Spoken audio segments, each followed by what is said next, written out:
Welcome to PolyCast, the official podcast of Apolyton Civilization Site.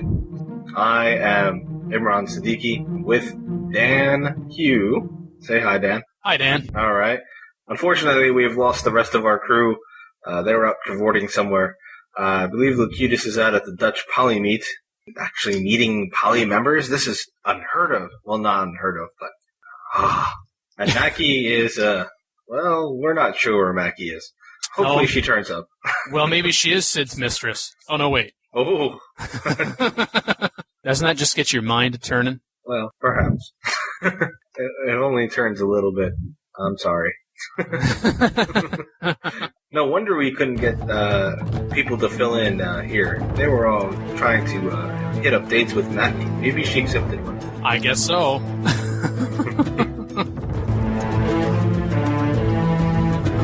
Hey folks, Makahlua here. You'll hear from Locutus and myself in the latter half of this week's show. But first up over in the news, we'll hear about Transition 2006, Dale winning the EG Mod single-player category, and the Lord of the Mods interview.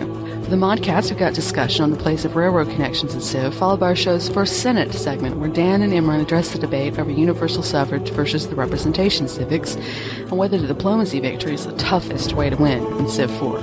In the mailbag, we're going to hear about the failed initiative to have Apolyton and Civ fanatics deleted from Wikipedia and how inactive usernames are dealt with in Apolyton. In our new theater segment, Dan, Imran, and myself contribute to complete a reading of Jeremy 2.0's Myron vs. the Volcano. Finally, we'll all get a break from Imran and Dan, especially Dan, when you hear the second part of our interview with Civ 3 co-lead designer and Civ 4 lead designer Soren Johnson on Civilization Chronicles, which was conducted by myself and Locutus a while back. Oh, and just in case you were still wondering, I am not Sid's mistress. Or Dis's either. No matter what kind of clever spelling tricks Dan tries to pull. Bad Dan. No biscuit. No shiny things either.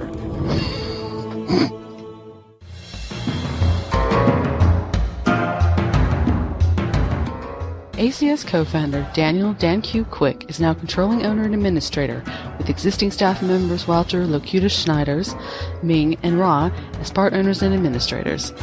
Marcos Giannopoulos, who founded and for more than 8 years co-owned and administered ACS along with Quick, is remaining on staff as technical director. And Dan, why don't you go ahead and explain to everyone, if they haven't already heard, which, who knows, they may be like, transition? I don't care about no transition. Why don't you explain what in God's name is going on? Yes, well, with regards to Transition 2006, announced on November 24th, what is happening is while Marcos is remaining on staff, he is no longer co-owner and administrator of Apolyton with me, simply due to time restraints on his part, and we want Apolyton to continue to grow, as it has grown for more than 8 years now, but this change has been necessitated, so he'll be remaining on staff in a technical capacity. I am now controlling owner and administrator. Oh, no. Fear the banning rod. You must have had some bad blackmail pictures of Mark. That's what I think. His whole, he doesn't have time anymore. But now we have some more administrators too, right? Yes, maybe that's why Locutus actually isn't here. He's not at the Poly Meet. He's trying to help keep the server online.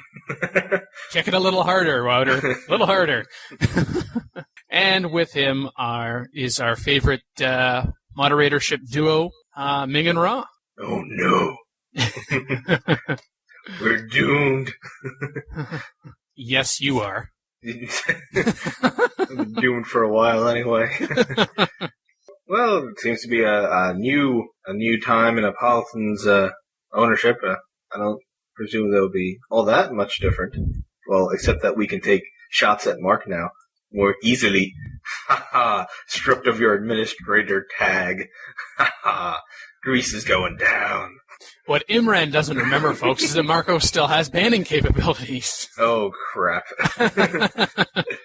But I now have the staff immunity, right, Dan? You weren't lying to me about that, were you? Immunity? What? Is this Survivor now? What? I won the immunity fair and square. Yes, and we kicked Wouter and Mackie off. Mackie thought she was in an alliance with me. Oh, Oh. And, the feedback that's been out so far, it's just been, still less than 24 hours as of this recording that it was announced. The feedback has been very positive, and we appreciate that. As announced, it's been going on since mid-September, so Imran and Mackie, I guess you guys have known for, as staff members, we're privileged to the information before, about, 3 or 4 weeks? Yeah.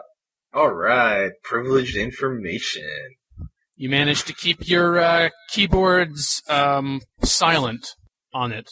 See, as opposed to your mouth shut. See? Yes. Okay. Don't log back into your account. I'm going to have to check your private messages now. You've got me concerned. You better have used email. Don't click on the one that says Dan is dreamy. If you send it, I won't look at it anyway. No. No, I think that was from Comrade Tassadar, actually. Oh. We found a new executive structure that's going to work, and as I said, we found people to put in the position that have been with Apolyton for a long time now. They're caring, trustworthy, dedicated individuals. Not to say that nobody else is. Don't worry, Imran. You're at least one of those. They're willing to use blackmailable information against Dan for the right price. If we weren't able to find these people to fill this position, then at best the new executive structure would have been a neutral, because they just didn't want to fill it with anybody. Except for Dan. Me, I have everything. Well, the devil you know, right? Along with that, Marcos and I have been working on this. It's been a partnership for more than 8 years. I've been a webmaster in the Civ community for more than a decade. It's a big change. Regardless of how logical the next step is, it's still a change. So it's going to take some getting used to. The front page has been redesigned to emphasize, amongst other things, PolyCast. Obviously, that it exists. At least it exists in our minds, right, Imran? Wait, it doesn't exist? Uh-oh. As well as links to Age of Nations, and as we also put the links to our hosted sites back on the front page since they had been bumped off. Not intentionally, trust me, but they have been intentionally put back. Did that sound convincing? I was playing it over in my mind. Play it over again, Dan. I hope everything goes well. I don't assume there'll be all that much difference that we can perceive at first. We'll probably miss Marcos, I assume. Pepper all of your kiss-ups to Ming, Ra, and Locutus now. Divert them from Marcos.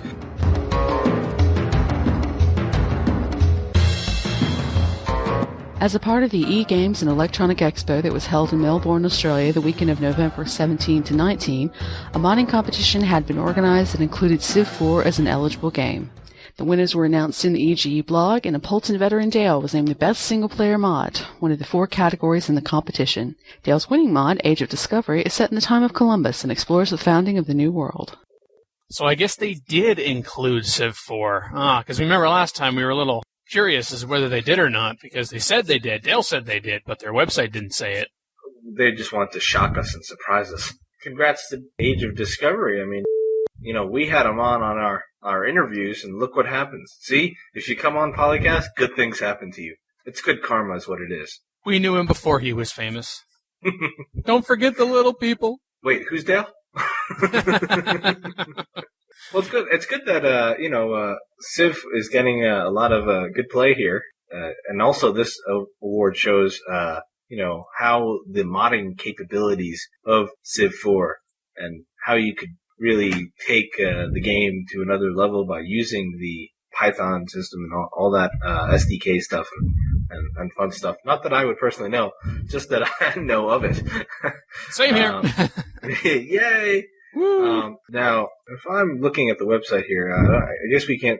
Maybe you remember about the other mods that were up there. I know they showed the runner-up, which was an Unreal Tournament 2004 mod. So, there were some, I guess, the pretty big mods that Dale was up against, and a good job to Dale for showing them how it's done Civ 4 style. Speaking of which, Unreal Tournament won like every other thing. If you notice, Dan, they won Best Multiplayer Mod. They were runner-up for Best Multiplayer Mod. They won for Best Level. They won for runner-up for Best Level. Best Weapon, runner-up for Best Weapon. Special mention, and another special mention. Now, it wasn't the same people, but it was a bunch of different people, but it was all Unreal Tournament with the right smack in the middle. Best Single-Player Mod, Age of Discovery, Civ 4, Dale Kent. Apparently, Australia is stuck in Unreal 2004 love. Wow. Just like Korea with StarCraft. It's kind of interesting, but good job for Dale for cracking the Unreal Tournament barrier there. He did beat out an Unreal Tournament mutator, so good on you.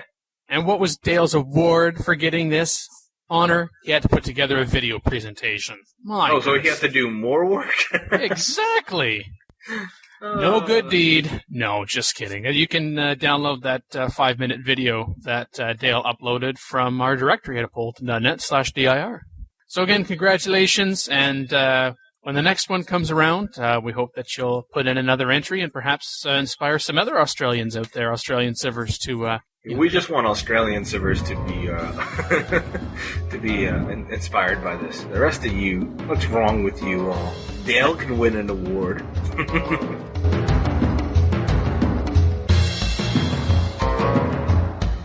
Tolkien fansite The Chamber of Records has posted an interview with MRTN, the head henchman of Civilization 3 modding team for Lord of the Mods, a mod set in the world of Lord of the Rings series of books by J.R.R. Tolkien.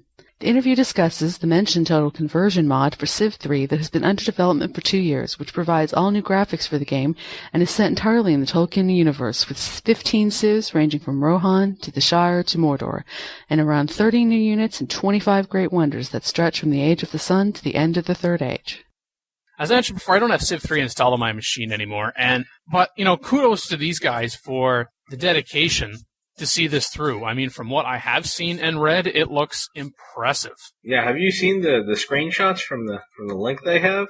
These graphics are actually very well done.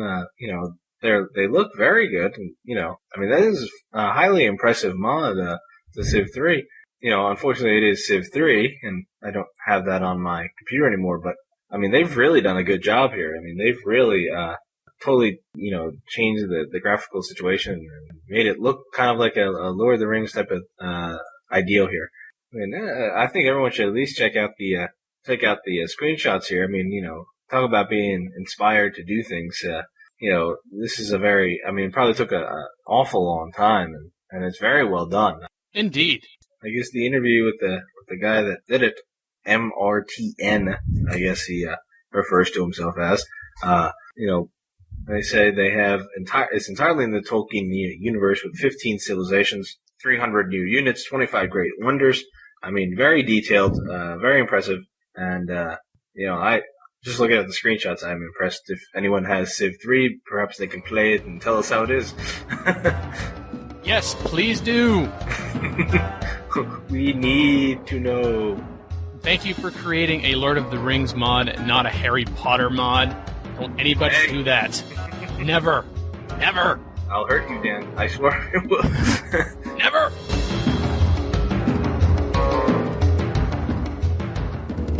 If you have any news for us, any news tips, contact us with news tips.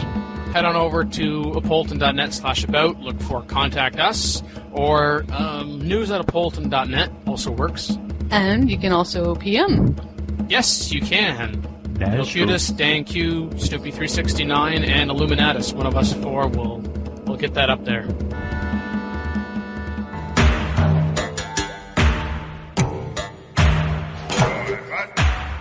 Welcome to the ModCast, where we talk about hot issues in the forums.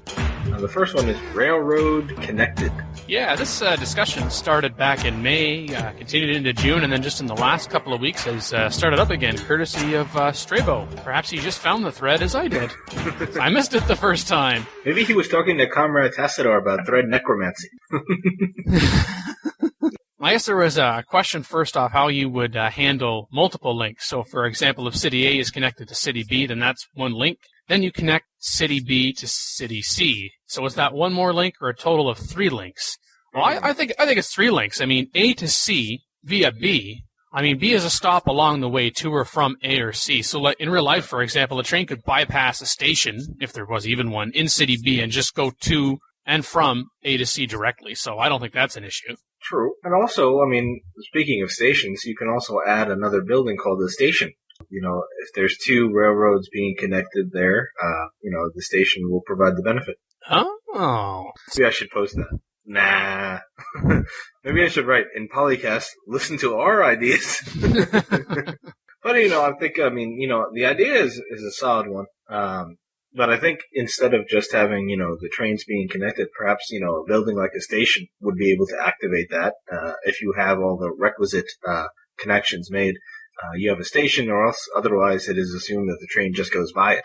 It does not stop. So, there's an idea for another building. Not that we don't have enough already, but, I think it could be something that could work, give you incentive to create, a new type of strategy there for, I guess, building railroads. Yes, as long as it doesn't become, a micromanaging headache. I mean, perhaps couple it under the improving the trade network automation option, which I love, by the way. Well, you never know. The next expansion might involve trade. So, maybe Firaxis is listening in right now and thinking, well, we better include that in.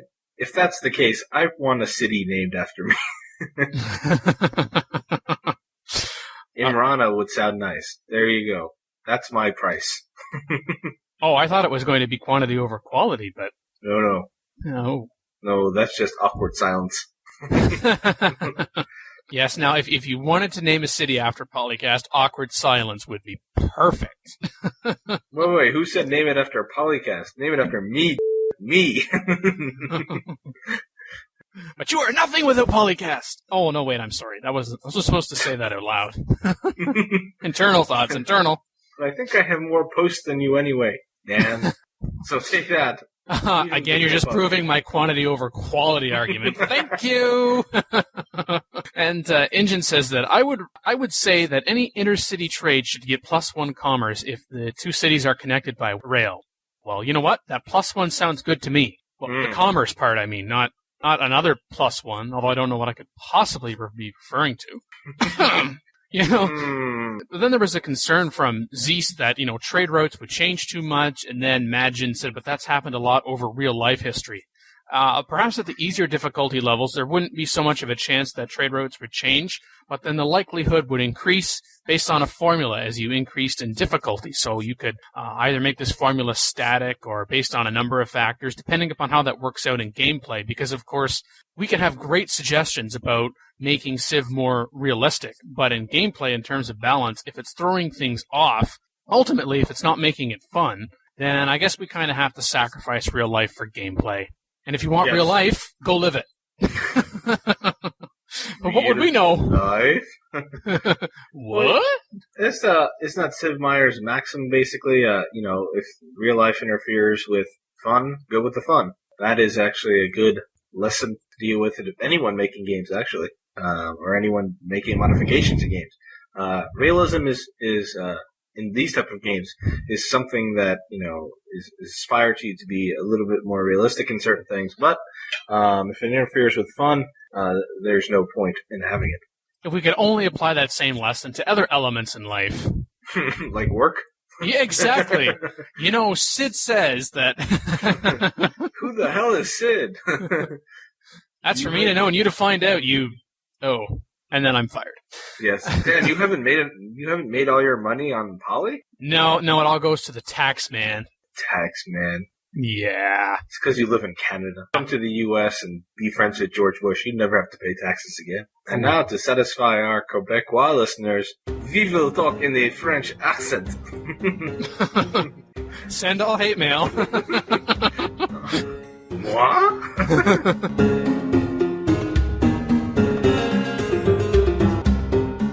Welcome to the Senate. In this section, we talk about game strategy. Universal suffrage versus representation. I vote to table this motion. No, I'm sorry, what?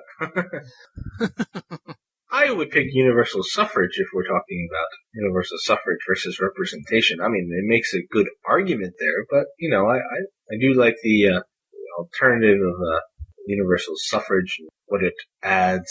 Yeah, I think universal suffrage's biggest plus is the fact that you can rush by gold instead of whipping now. I mean, if for no other reason, I will almost always switch to that. Like the +2 happiness in the 5 largest cities from representation, I suppose if you're playing on a smaller map where you're not going to have maybe more than half a dozen cities, or if you're on a larger map and you're cut off by greater powers, perhaps you might want to stick with representation for that. But, the +3 beakers per specialist, I mean, just continue on with your improvements and your luxuries, and you're not going to miss that at all in the long run as you build your cities up.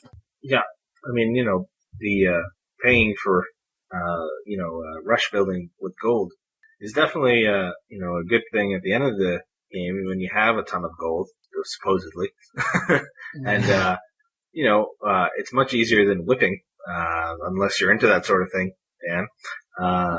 If you have all that gold built up, rush building is the best place to use it, in my opinion. I think that is a main benefit of universal suffrage, and you need something to use that gold for. I mean, and I think that's the intended purpose of universal suffrage. So you can take that gold, buy yourself a big army, or whatever else you want to build. Well, in terms of unit upgrades as well, I also find that to be an advantage when you have lots of gold. I mean, no longer do you have to say, okay, I better take my unit and I have to go back to a city with a barracks in order to upgrade it. As long as I'm within my cultural borders and I've got the money, I can spend it on that as well. So it's good that that's there because some people might not want to switch to universal suffrage for whatever reason. I don't know. Perhaps you're a warmonger, but neither of us are that. No, I'm a nice builder.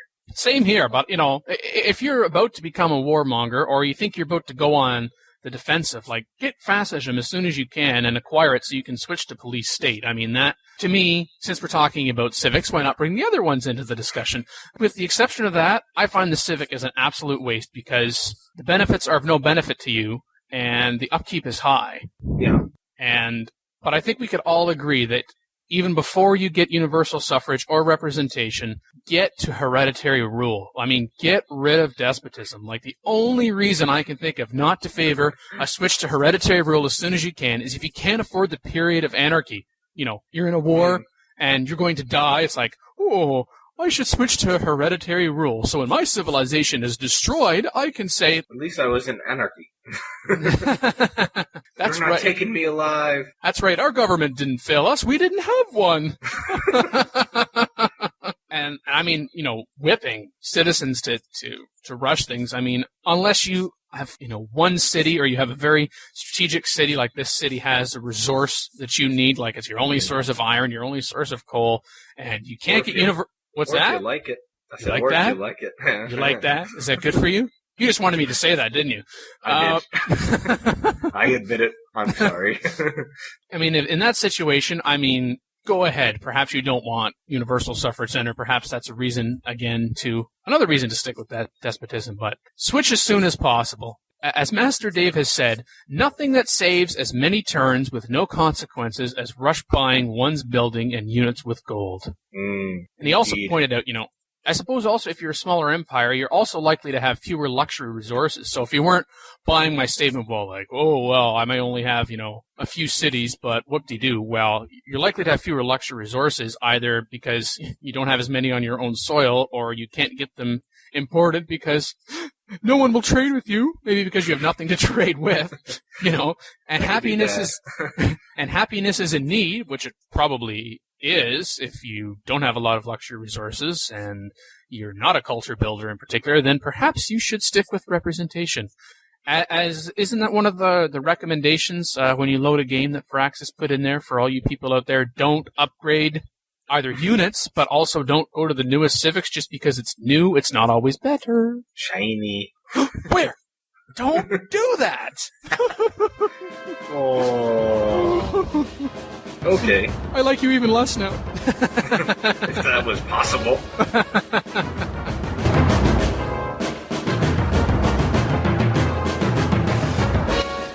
The second Senate topic. Is the diplomacy victory the toughest way to win?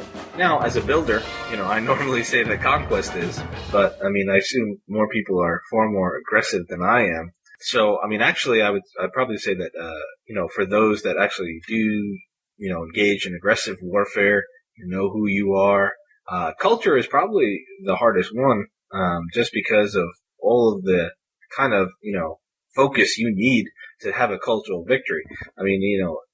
If you're not playing for a cultural victory from the beginning, you'll look at the stats and you'll see, how much culture each city has. You'll notice that third one perhaps is far lagging, and you're like, wait a second, you have 2 cities that have a lot of resources, building a lot of wonders, but I need 3, and the third one is usually lagging behind.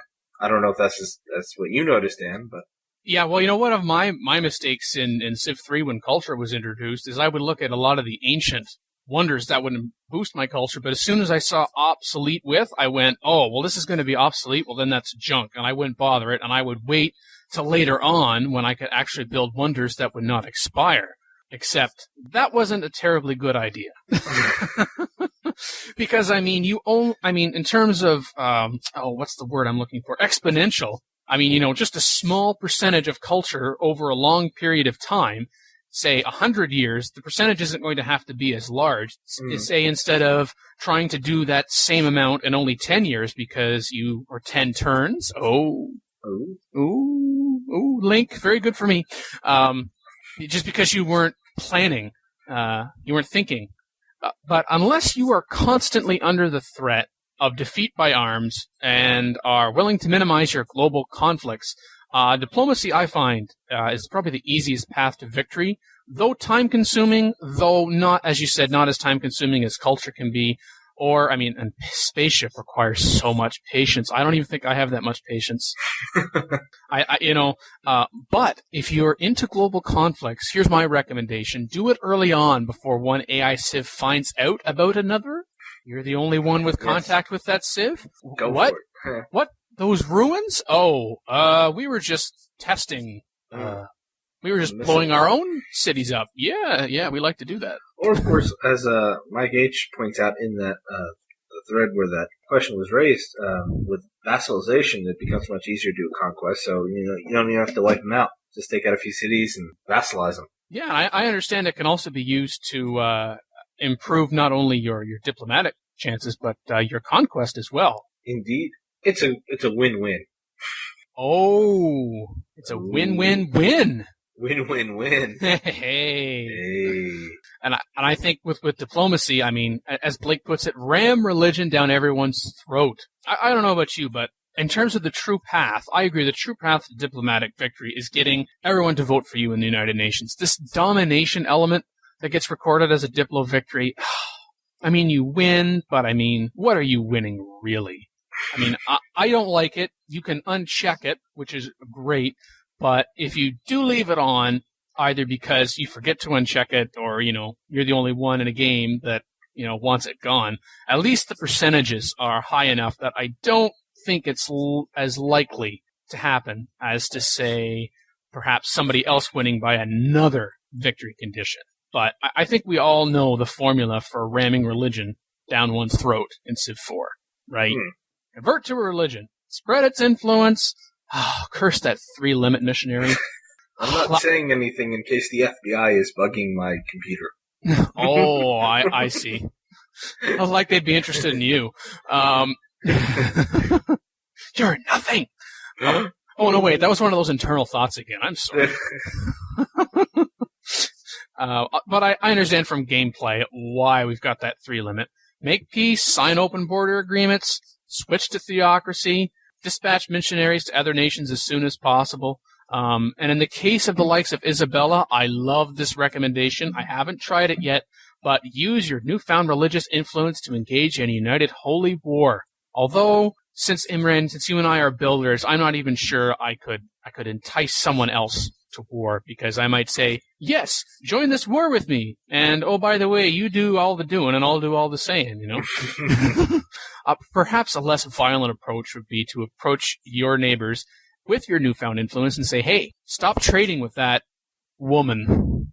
Oh. I censored myself at the last moment. Are you proud? Yes, I am. What you say in the privacy of your own house is fine, but on PolyCast, we're engaged in a family-friendly environment. At least that's what we tell ourselves. Some twisted family. Don't get me started.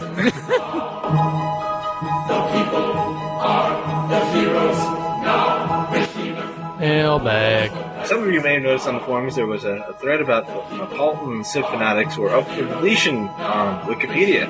You know, they have this little thing on Wikipedia where they say an article is up for deletion, and they had a discussion on whether or not it should stay. And I guess it seems that Apolyton did enough, added enough information, because it was kind of a little stub of a thing before, that I guess it was allowed to stay. I think we went out on that one, didn't we?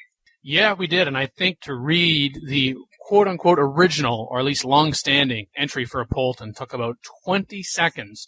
Well, I hadn't thought so, but when I first saw this up for deletion, I was annoyed, as I think a lot of people were.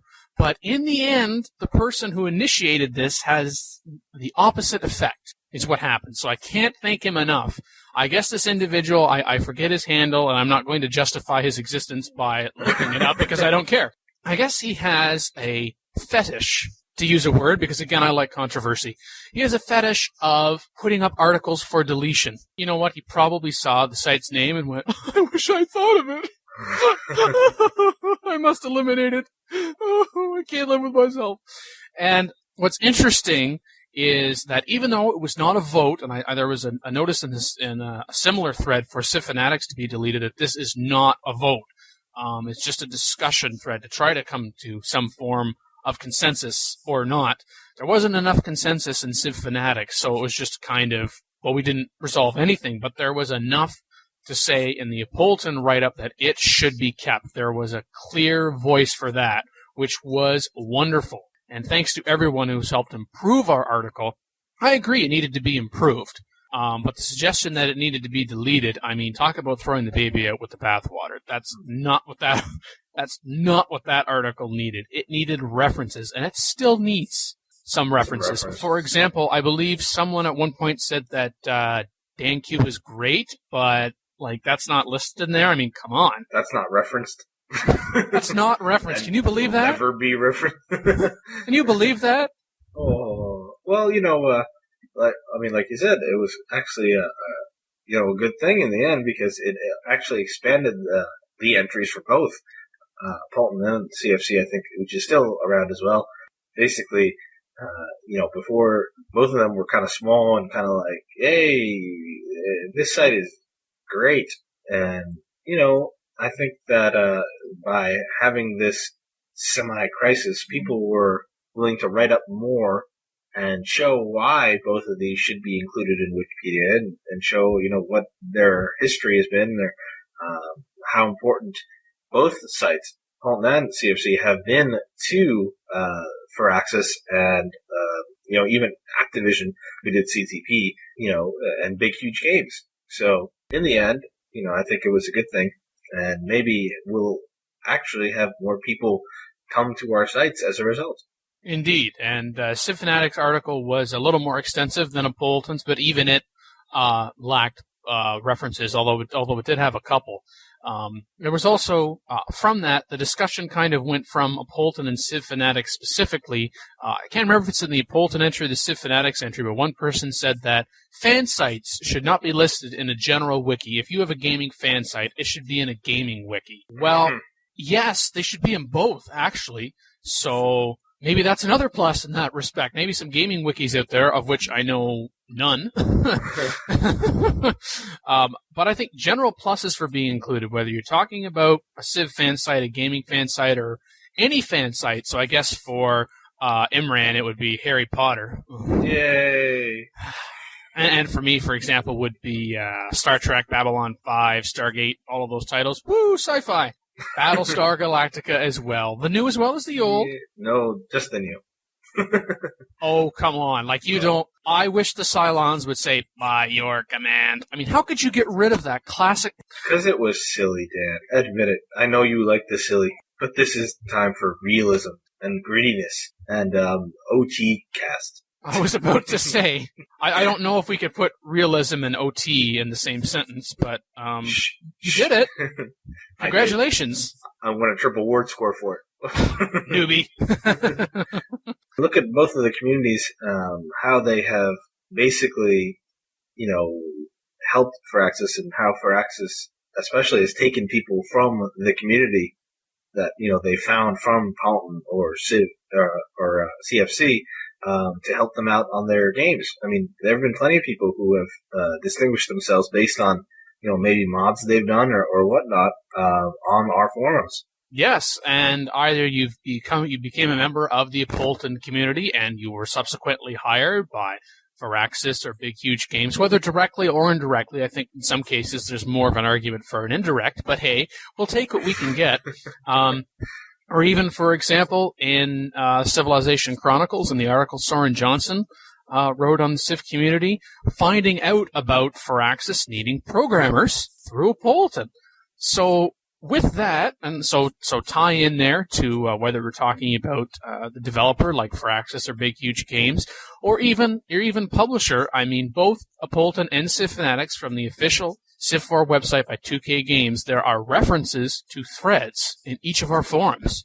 I would like to see more fan sites listed on Wikipedia. That would be wonderful. Yeah, I mean, it's a good service. I mean, people are generally looking at stuff and want to see, probably they're going around and they click on Civ4, they want to see what are the fan sites, who are the big time players, and I guess the fan, in terms of fan sites for the games that they're playing, because of course, as we know, generally it's the fan sites and the forums on the fan sites that provide you with the best information on, say, not just how to play the game, but little things in the game that you might not have noticed beforehand. You will click and click and click and view ad after ad after... Oh. Wait. We've lost Dan.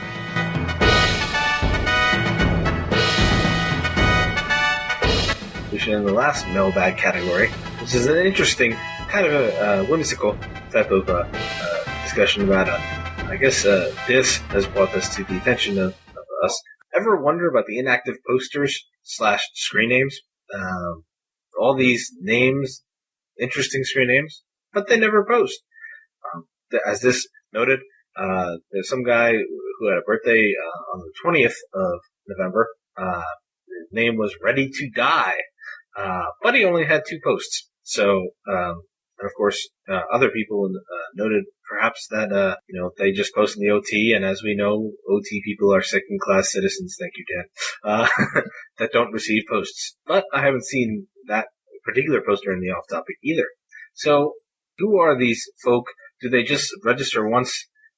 Because as far as I know, there's no requirement that you have to register to read posts at Poly. That's right. So, I mean, do they just register to post once or post a couple things and lose interest? Or what exactly are they doing? Is there any benefit that they get with registering, Dan? Or is it just because they want a fun little screen name to reserve in the future in case they do decide to post, and in case they do decide that they do have no lives and need to join us in our no livelihood?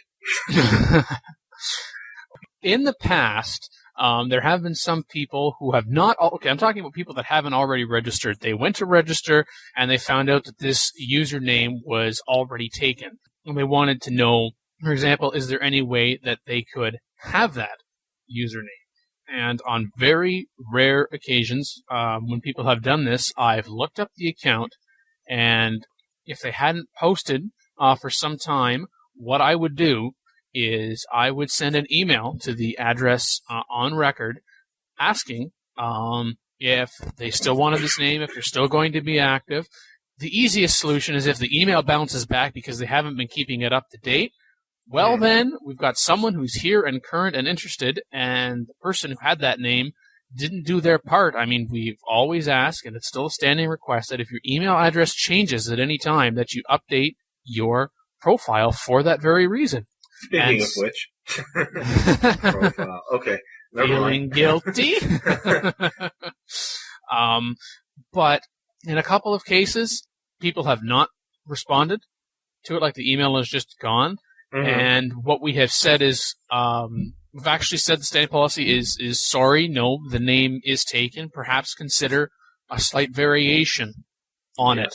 Whether, for example, you could substitute a number for a letter, but the thing to do is if you have a specific issue to ask us, and we will deal with it on a case-by-case basis, because there is no 1 + 1 = 2 when it comes to this. When I originally joined up, I wanted to be DanQ. Everyone wanted to be DanQ. You're not the first, and you won't be the last. Sorry. Oh. My real name is actually Daniel Quack, but unfortunately, DanQ was already taken. And then I converted to Islam and changed my name to Muhammad Ali, but that was already taken. So here I am. Again, any hate mail? I hate myself. Does that count? You can direct hate towards yourself now. Yay! Welcome to the theater. Reading of the Civilization 3 story Myron vs. the Volcano by Jeremy 2.0. The narrator is Makahlua, the king, DanQ, and featuring Imran Siddiqui as Myron. Myron Cartwright had dreamed for years of visiting all the world's most faraway places, a vision he had to admit never involved being sacrificed to an active volcano. I don't suppose there's any room for negotiation here. He asked, swinging beneath a bamboo pole carried by 4 hefty native men in broadleaf clothing. Their king, distinguishable only by a faded Air Jordan t-shirt, shook his head. You show up and the volcano erupts. Seems pretty straightforward to me. Myron stumbled for a response, in no small part to the starting realization that the native king spoke impressive English. Oh, okay. I admit an unfortunate confluence of events, but surely you can't believe one led to the other. You're not the one with a house in the path of an active lava flow. I'll grant you the science is a little shaky, but you can't really blame us for taking the chance, right? You won't think less of me for blaming the living out of you, I presume. Don't sweat it. They drew as close to the top of the volcano as they dared. Smoke billowed from dozens of fissures splitting the surface of the cone. Brilliant streaks of red-hot magma formed lines around them, spitting molten rock into the air. Deep rumble from beneath their feet echoed in their ears. The king put his hands on his hips and looked perplexed. Too bad we can't get closer to the crater. Shame, really. King surveyed the area thoughtfully. I wonder if stuffing you into one of these lava cracks would satisfy our gods. I know this isn't the time or place, but technically it's still called magma until it reaches the surface. He shrugged as much as the vines binding him to the pole would allow. Sue me. I was pre-law at Berkeley, not geology. He gestured at the 4 men bearing Myron and pointed to a gaping hole spouting smoke and ash. Wait, you went to college and still believe in volcanic sacrifice? You got something against diversity? What the kind of school did you go to? But I'm not a virgin. You're supposed to sacrifice a virgin, aren't you? I'll mess things up with you for you and your gods. Oh, I always thought that virgin thing was overrated. If we had to wait around for virgins, this place would have been wiped off the face of the earth years ago. The 4 bearers began to swing Myron in unison, hoping to heave him into the fissure without singeing their saris off. My father's a powerful man. He'll send people to look for me. The king held up a hand to stop his men and walked closer to Myron. Your dad's in the army or something? Not exactly. Well? Myron cleared his throat. He owns a winery in California. He supplies the whole country with some of the finest vintages in the world. The king thought about this for a few seconds. Which winery? Myron told him. Well, why didn't you say so before? 5 days later, Myron and the king stood near the top of the volcano once more. An even dozen empty wine bottles were scattered across the ground as Myron uncorked another and began pouring it onto the ground. You know, this may be the weirdest thing I've ever done. You're just lucky I went to school not too far from Napa. Besides, is this any weirder than cutting down a perfectly good tree and sticking it in your living room every December? We can always go back to Plan A if you prefer. No thanks. I just hope your gods appreciate a good Pinot Noir. King stopped pouring long enough to try a small sip from the bottle. I'm sure they do. I just hope they don't mind if there are a few bottles missing from the case.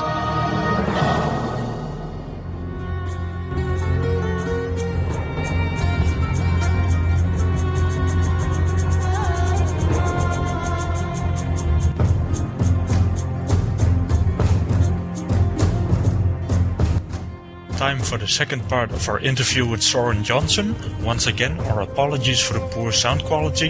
This is the best we could make of it. I've been going around the forums when Chronicles was announced, and like I just said, there were some complaints that some games were missing.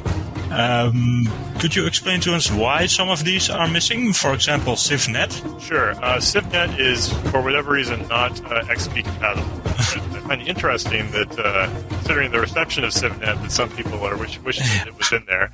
But I guess, there's always fans of every product. So Exactly. But it's something about the way the network code works doesn't jive with. Yeah, it's not surprising. It's a product from, 1992 or thereabouts. Yeah, well, it was a pre-Windows 95 version, I guess. So I guess it was Windows 3.1, so, yeah, who knows? Yeah, that's not... And that was a really weird product because it was actually kind of developed in parallel with Civ 2. It's kind of like Microprose was very big at the time, and they didn't necessarily had a clear vision of what they wanted to do with Civ, I think there was one team that thought they just needed Civ 1 with multiplayer, and then there was Brian's team, which I guess was kind of more or less just Brian to begin with, who just you wanted to make a real sequel to the game. Yeah, so that's CivNet. Okay, and colonization? Colonization is the official term is that colonization is not a Civ game. I won't do word from on high. Yeah, indeed. You can argue about that either way, I guess. Okay, so multiplayer Gold Edition we discussed. And Alpha Centauri? Well, Alpha Centauri is owned by EA, so... Yeah, that's gonna be hard. People complain about it frequently, so I guess I have to mention it. Yeah, back when we were independent, maybe that would have been a little bit easier, but the big publishers are not exactly rushing to work together with each other. Yeah, that's not gonna happen. Especially in the case of EA. Yeah, along the same times, of course, Call to Power. It's also... Well, I hope there aren't too many people complaining to us about why Call to Power is not in the Civ Chronicles. I think that was actually on GameSpot that I saw someone complaining about that, saying, apparently there are people outside Apolyton who play that game. Yeah. Which was a pretty big shot to begin with. And the big one... The big one that a lot of people have complained about, Warlords. Yeah, well, I think that was sort of a publishing decision about not wanting the sales of one to affect the sales of the other. Yeah. So it's just one of those things, basically. Yeah, my explanation that I've given in the forums is, you can include Warlords, but that's going to make the game just $40 more expensive, probably. Yeah. And I don't see anyone being interested in that. Right. Yeah. Civ 4 is still selling for $40 or $50 various different places. So I think the standard price is around $30 now, at least in my local PC shop. Yep. I was actually a little bit surprised by that, but last time I was in Walmart, it was still selling for $40 or so. Oh, okay. Obviously it changes from place to place. Yeah, exactly. Even in Europe, it's different, of course. Well, speaking of place to place, who else is going to be able to get it Chronicles? Is it just North America, or is it coming out elsewhere? There are plans to release Chronicles in Europe, but it won't be until next year, and there's no specific release date for that yet. Okay, Amazon lists this as November 10 for the UK, so... Okay, well... Apparently. But that's the only thing I found in all of Europe, just Amazon UK. Right, well, that could be. That's probably, since they're English, that... Yeah, I guess it makes it easier. Why that works out. Okay, but there are also plans for localized versions, but just much later. Yeah, later. Okay, well, that's good news for our German and French and other minorities. Well, that's enough for Chronicles for a moment. The Civ franchise is rapid pending now. Take-Two has bought the rights to it. We've seen, of course, new Civ expansions and Civ City Rome and now Chronicles. What do you think of this development? Do you think we'll see more of this in the future? And do you like this development? Well, it's Civ is Civ's a very big franchise, and it's definitely going to grow. I mean, there's no doubt about it. It's kind of a big question. Where we should go about things like spin-offs and other side products. Because when we originally envisioned just doing Civ 3 and doing Civ 4, all our focus was mainly on making the core game more fun and just giving people a better experience along that that sort of great turn-based, tile-based tradition that Civ has always had. But there's always other gameplay possibilities out there, and I think the real key is we're just going to want to make sure that if we use the Civ name for anything, we want to make sure that it's something that's appropriate and is a lot of fun and doesn't induce any cynicism about how we're using it.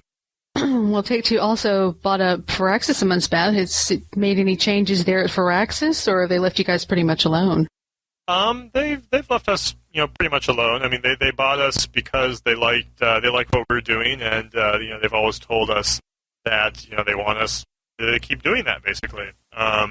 And so it's things are definitely a little bit different. A lot of the internal paperwork stuff all has changed now, and there's definitely different ways of doing things, and but it's nice never not having to always worry about what the next we've been through a lot of publishers over the years for many different reasons, and that can always put the company in a very precarious position. Whereas now we can focus a lot more on just making games.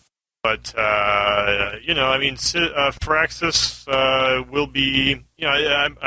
I don't know if what people would expect from Firaxis should change, because Take-Two really wants us to be making strategy games. The type of games that Firaxis is really known for, and that's what we want to keep making. If they had come to us and said, "Well, it's time to see, time for Sid Meier's first-person shooter," then that might be a little iffy. Of course, if that's what Sid says, then that's a much different story. He can. His first 10 years, he was famous for flight simulators, not strategy games. So you never know what he might go for. But for the most part, they want us to do what has made us popular. So okay, I did hear some stories that very rapidly now.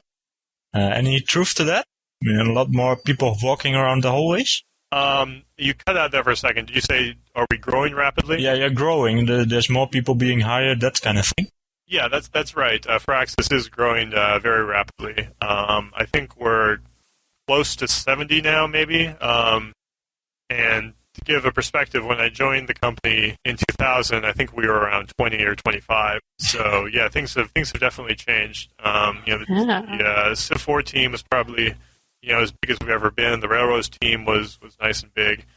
There's another project that's going on that we haven't announced yet. That the team will probably be the biggest team that we've ever had, and that's part of that's game development. Part of that is also us getting established as a company so that we can work on multiple projects at the same time, and also the fact that we have a publisher now. When you're independent and you're hiring people, that the more people you hire, the more pressure that puts on your company, because it increases your burn rate, and it means that you need to make sure you always have 2 or 3 contracts lined up. So we have a little more financial comfort now, so we can grow to a multi-project studio, without worrying about that too much. Oh, that's good news for everyone, I think. So, what's next for you? Are you working on the next Civ 4 expansion pack, or doing something new? So, what I'm going to be working on next, my primary project right now is not a Civ title. It's a new project. It's new IP. It's a really exciting game. We've actually had it running internally here for quite a while, and it has a big, I guess you'd say, internal fan base inside the company. People are always asking to play the game. Very popular. It's a really great multiplayer game. But it's going to be quite a while till you hear anything official about it.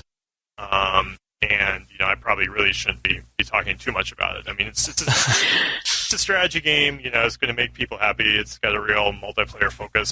It's kind of inspired by it's inspired particularly by one title that's very old, but has always been acknowledged as a really great multiplayer game.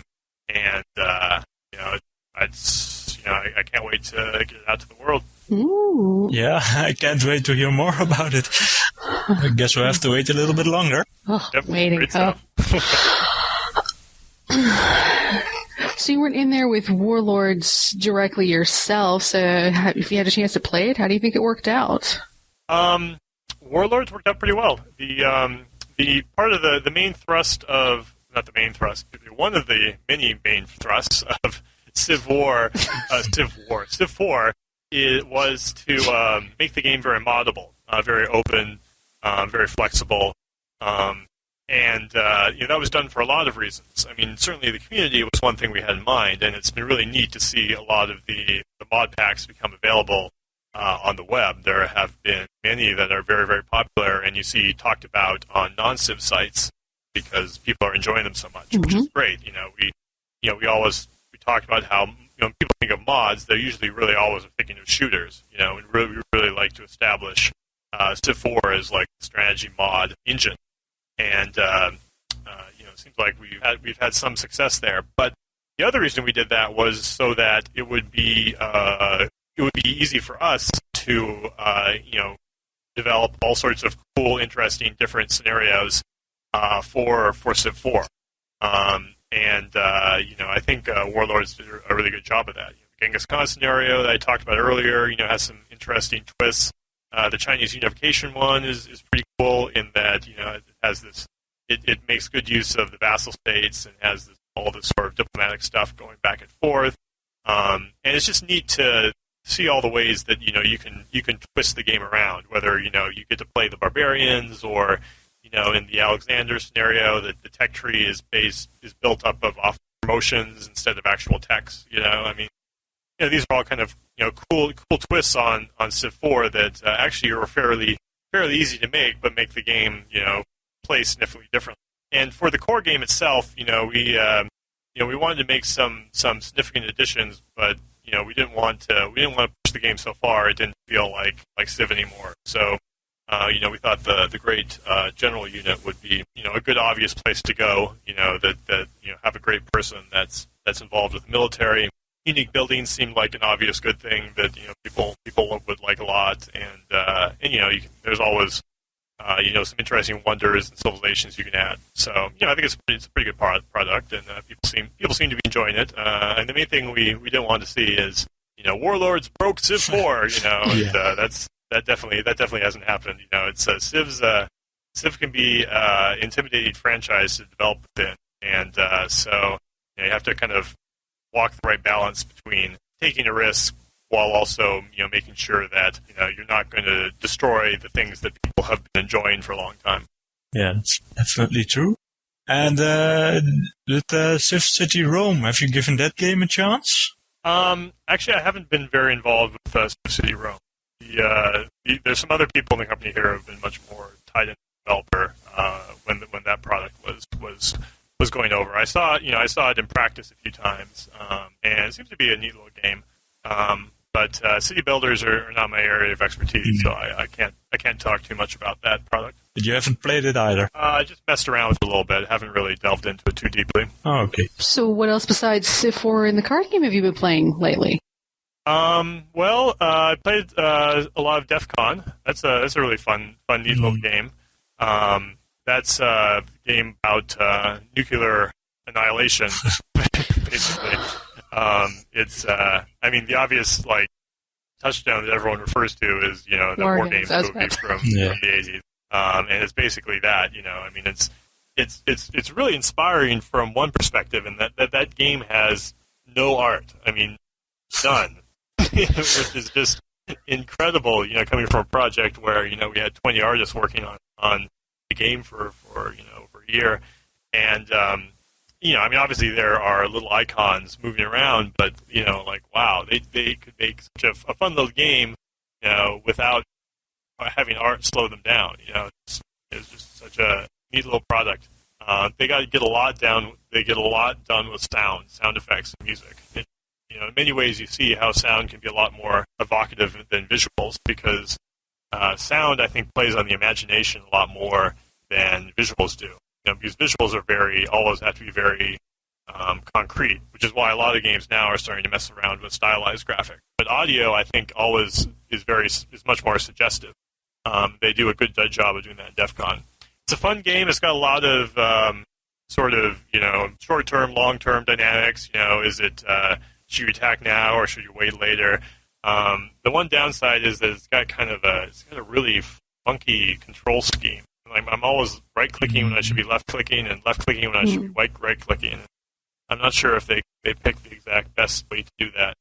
I'm also playing Company of Heroes. I think that's the name of the game. I keep forgetting if that's games called Band of Brothers, Brother in Arms, or like, would it kill them to come up with just a new name for World War II games? I mean, it's insane.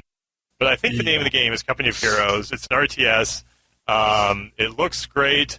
It plays really nice. I mean, it has that just great tactical feel. I mean, I've seen games before that have tried that with World War II. I think like the Close Combat games had that, but I never actually played those. They always look too fussy to me.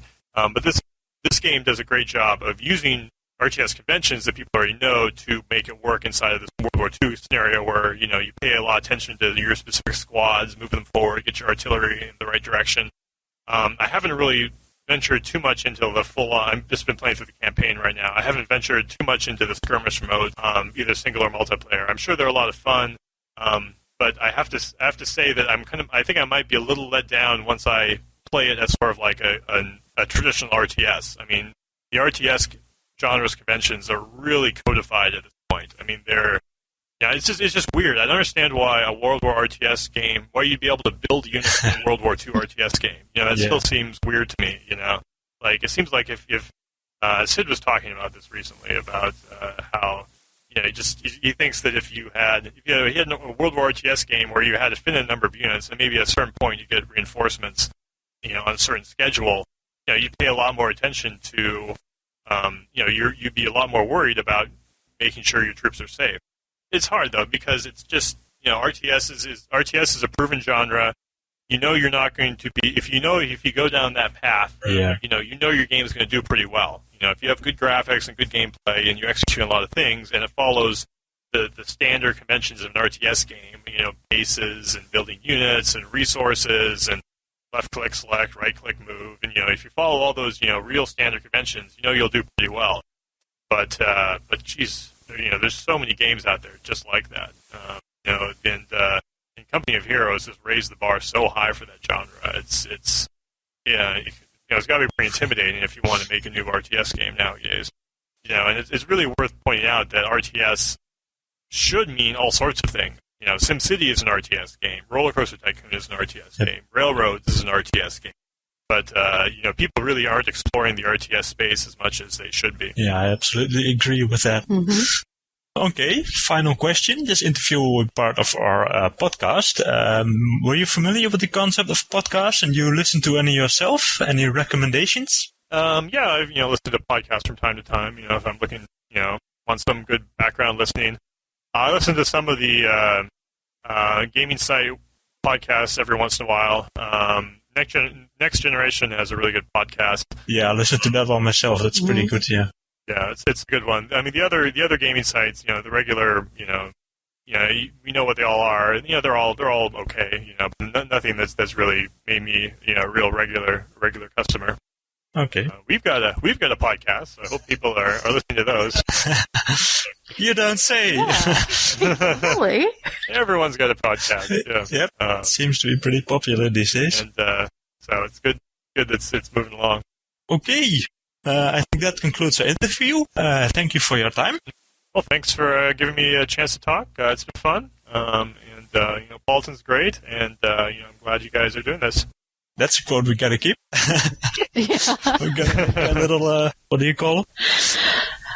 What they have on the radio. They shots a little bleeps. Oh, Apolyton is great. Yeah, whatever they're called. Welcome to Apolyton. Yeah, something like that.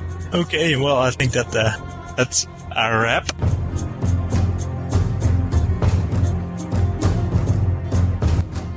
If you have any questions for us, you can send them to, what was it, Dan? PolyCast at Apolyton.net. That's PolyCast at Apolyton.net. And if you really want to humor us, send us a voicemail, and we will play it on the air. Reach us through our Skype account, the PolyCast, by using Skype yourself. The call is free. Download Skype from skype.com, SKYPE.com. You can also phone us if you prefer.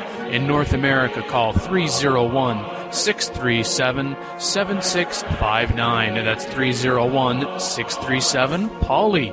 In Europe, call 44-20-7871-7659. That's 44-20-7871-POLY. No profanity or hate mail, please.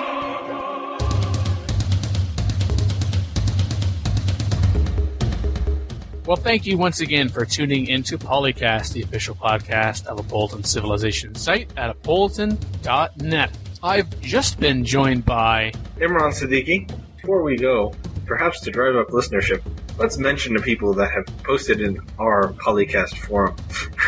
Thank you, Solver and Jancha, for acknowledging that we do have a PolyCast.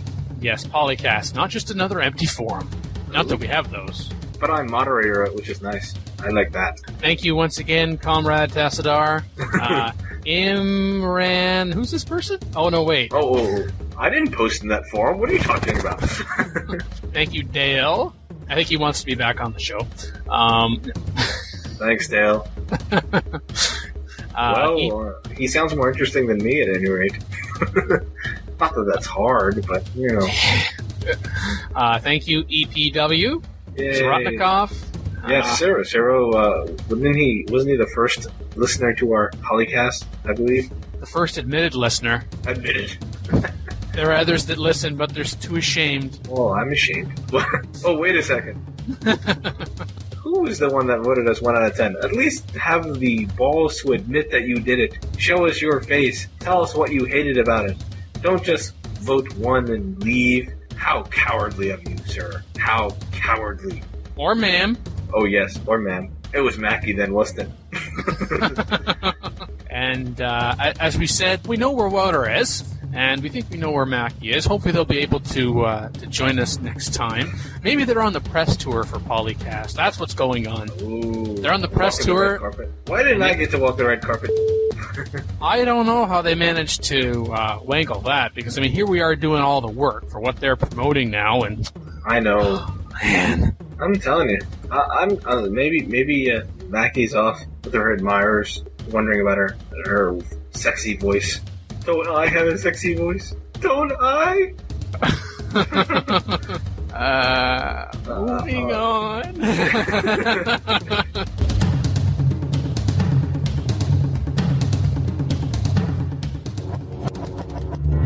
Record date November 25th, 2006. Edited by Daniel DanQ Quick. Soundtrack courtesy Civilization 4 and the Warlords expansion pack. Copyright 2006, Apolyton Civilization Site at apolyton.net.